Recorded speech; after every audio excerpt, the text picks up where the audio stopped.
Hello guys, welcome to the next video. आज नई video आपका फिर से स्वागत है और आपके सामने फिर से हम आ चुके हैं एक नई वीडियो में एक नई इंडिकेटर के साथ जो होने वाला है 5 मिनट के टाइम फ्रेम पर और बहुत ही ज़्यादा इंटरेस्टिंग, क्योंकि हम इस इंडिकेटर से सीखने वाले हैं कि हम अपने ट्रेंड को कैसे कैप्चर कर सकते हैं और उस कैप्चर ट्रेंड में हम कितने पॉइंट कैप्चर करने वाले हैं यहाँ पे। तो इस इंडिकेटर की हेल्प की वजह से हम अच्छा खासा प्रॉफिट 5 मिनट के टाइम फ्रेम बना सकते हैं और अपने कैपिटल को ग्रोथ कर सकते हैं, क्योंकि ये एक ऐसा इंडिकेटर है जैसे आपने एम ए या एस एम ए वगैरह लगाए होंगे। तो हम इस एक इंडिकेटर की हेल्प की वजह से उस इंडिकेटर में दोनों इंडिकेटर लगने वाले हैं और उससे पता लग जाएगा कि हम कितनी हमारे इंडिकेटर की एक्यूरेसी है और कितना हमारा रिस्क रिवॉर्ड होने वाला है। ठीक है, तो वीडियो को ध्यान से देखना, जो मैं आपको इंडिकेटर बताने वाला हूँ और इसकी जो सेटिंग होने वाली है वो भी थोड़ा ध्यान से देखना। अब उसके बाद हम इसको कितने टाइम फ्रेम में और किस किस मतलब बैंक निफ्टी निफ्टी वगैरह में किस में यूज कर सकते हैं वो सब आपको पता लगने वाला है। हम इसको बैंक निफ्टी में यूज करेंगे, वो भी 5 मिनट का टाइम फ्रेम पर। आप देख सकते हो यहाँ पे मैंने बैंक निफ्टी का यहाँ पे चार्ट लगाया हुआ है और 5 मिनट का मेरा टाइम फ्रेम है। तो आपको सबसे पहले इंडिकेटर में जाना है और सर्च कर लेना है आपको यहाँ पे सेटअप 1 2 3। तो सबसे ऊपर आ जाएगा आपका यहाँ पे 1 2 3। तो ये सबसे ऊपर आ जाएगा हमारा सेटअप 1 2 3 स्केल पर। ठीक है, इसको लगाना है आपको और लगाने के बाद आपको चार्ट में 3 तरह के बार दिखेंगे, मतलब एक ये वाला और उसके बाद में फिर ये दो छोटे छोटे जोन दिखेंगे आपको। इन जोनों को सबसे पहले हमें सेटिंग में जाना है और सेटिंग में इसकी थोड़ी चेंजेस करनी है। क्या क्या चेंजेस करनी है? जो हमारा बार कलर है इसको हटाना है और उसके बाद जो हमारा प्लॉट है इन दोनों चीज़ों को हटाना है, बाकी और कोई चेंजेस नहीं करना है, क्योंकि इसमें ना स्टाइल इसके वगैरह और कुछ नहीं चेंजेस करना है। आपको बार कलर रिमूव करना है, थर्ड वाला। उसके बाद प्लॉट में जाना है, ये भी आपको हाइड कर देना है। बाकी आपका पूरा सेटअप यहाँ पे रेडी है। और इसको यहाँ से हाइड करने के बाद अब हम ये कैसे काम करने वाला है और कितना रिवॉर्ड हम रखने वाले हैं इस वाले इंडिकेटर के साथ साथ में, वो सब आपको पूरा पता लगने वाला है। हम जो क्योंकि इसकी बैक टेस्टिंग करेंगे और आप भी इसको जब लाइव मार्केट में यूज करोगे तो उससे पहले आपको इसकी बैक टेस्टिंग करनी है। बैंक निफ्टी निफ्टी जिसमें भी आप स्टॉक में या किसी चीज़ में आप कम ट्रेडिंग करते हो तो उस चीज़ में आपको इसकी टेस्टिंग करनी पड़ेगी। ठीक है, सबसे पहले हम पीछे चलते हैं 20 तारीख को। यहाँ पे 20 तारीख, ये इससे पहले अब देखो यहाँ पे 20 तारीख को हमें क्या करना है। सबसे पहले हमें कब ट्रेड लेनी है और कब हमें इससे बचना है और कितना हमें रिस्क रिवॉर्ड लेना है वो थोड़ा ध्यान से देखना। अब देखो इसमें दो लाइन दिखेगी आपको, एक तो ये पीले वाले कलर की। ठीक है, इसका कलर हमेशा पीला ही रहेगा। जो ये वाली पीले, आप इसको ए में लगाओ, ऐसे में मानो, कुछ ही मानो, पर इसमें दो लाइन दिख रही है। तो सबसे पहले हमारी ये ब्रिक वाली पीली वाली लाइन है, ये हमारी पीली वाली लाइन कंटिन्यू रहेगी। उसके बाद एक ये जो थोड़ी डार्क कलर की लाइन है रेड कलर की, फिर उसके बाद एक ग्रीन कलर की। तो हमें इस चीज़ की कंफर्मेशन मिलेगी और इसी चीज़ से हम अपनी एंट्री और एग्जिट करेंगे।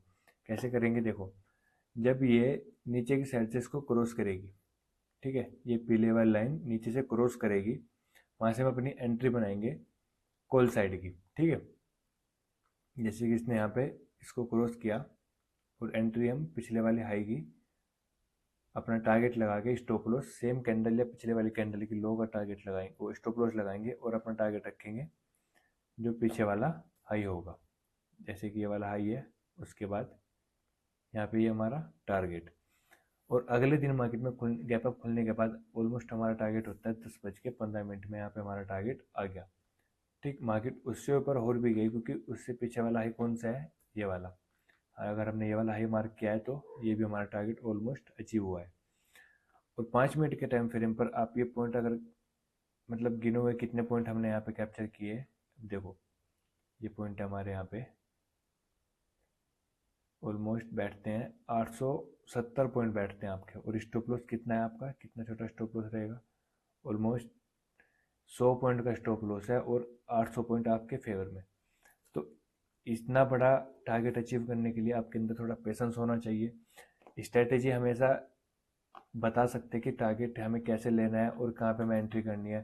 बाकी आपके होल्ड करने का पेशेंस आपके अंदर होना चाहिए और जो रिस्क रिवॉर्ड रखोगे वो भी आपके हिसाब से होना चाहिए। क्योंकि जो मैं आपको बताता हूँ कि पिछले वाला हाई, तो ऑलमोस्ट हमेशा पिछले वाला हाई हमें टारगेट रखना है। पर ये नहीं कि हम सबसे पहले जो स्टार्टिंग में पीछे आएगा वो वहाँ का अपना टारगेट लगाएंगे। जो लेटेस्ट वाला हाई होगा उसका टारगेट लगाएंगे और उसके बाद ऑलमोस्ट हमारा टारगेट अचीव होगा ही होगा।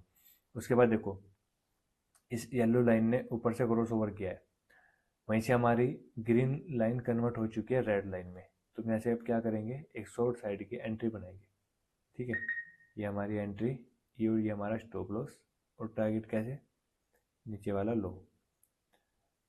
अब आप सोच रहे होंगे कि यहाँ पे स्टॉप लॉस हिट हुआ है। बिल्कुल स्टॉप लॉस हिट हुआ है, क्योंकि मार्केट में यहाँ पे ऑलमोस्ट हमें एंट्री मिली 2:20 पर, और हमारा स्टॉप लॉस हुआ है अगले दिन 9:15 पर, क्योंकि मार्केट में गैप अप खुला है।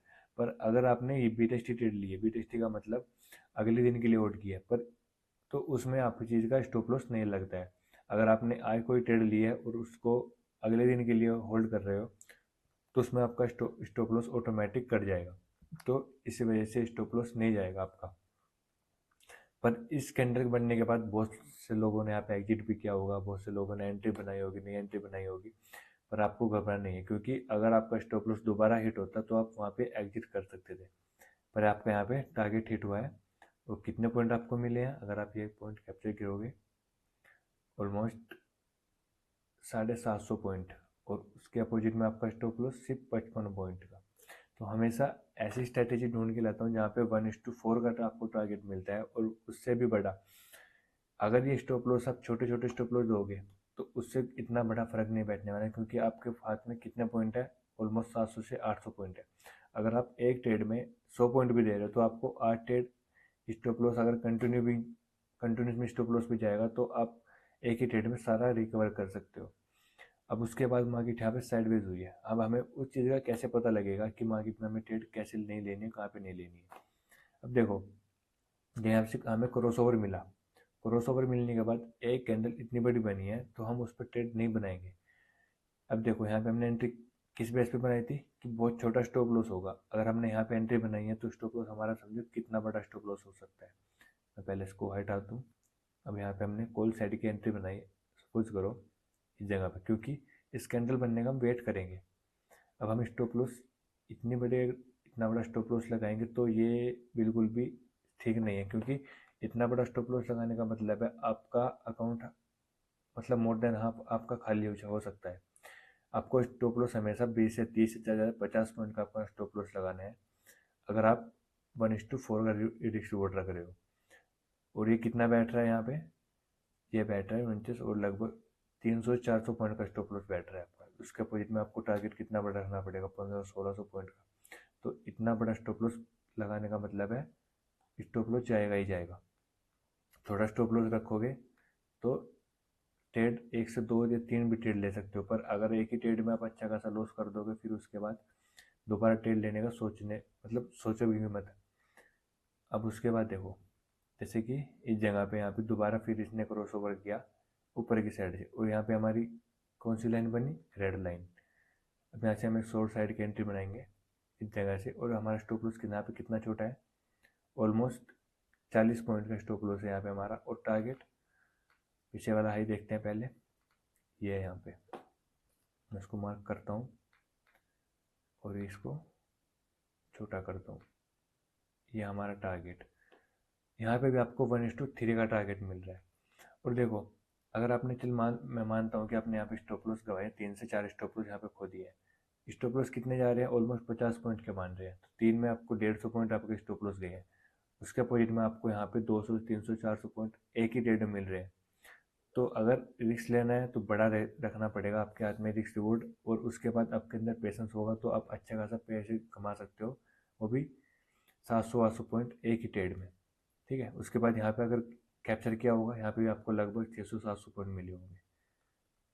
अब यहाँ पे एक छोटा सा ट्रेड आपके हाथ में यहाँ पे भी आपको बना है, देखो ये हमारा ट्रेड, ये हमारा स्टॉप लॉस। पिछला लो कौन सा है, ये, क्योंकि मैंने क्या बताया कि जो लेटेस्ट वाला लो होगा या हाई होगा हम उसका टारगेट लगाएंगे।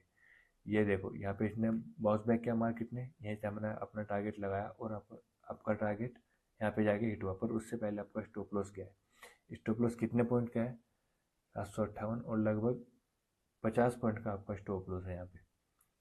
तो ट्रेड बड़े लोगे तो ऐसी स्ट्रेटेजी कोई भी लगा लो, पर आपके अंदर पेशेंस है तो हर इंडिकेटर से पैसा बना सकते हो। ठीक है, इंडिकेटर अच्छा लगे तो वीडियो को लाइक जरूर कर देना, और दोस्तों में शेयर जरूर करना जो 5 मिनट के टाइम फ्रेम पर वर्क करते हैं।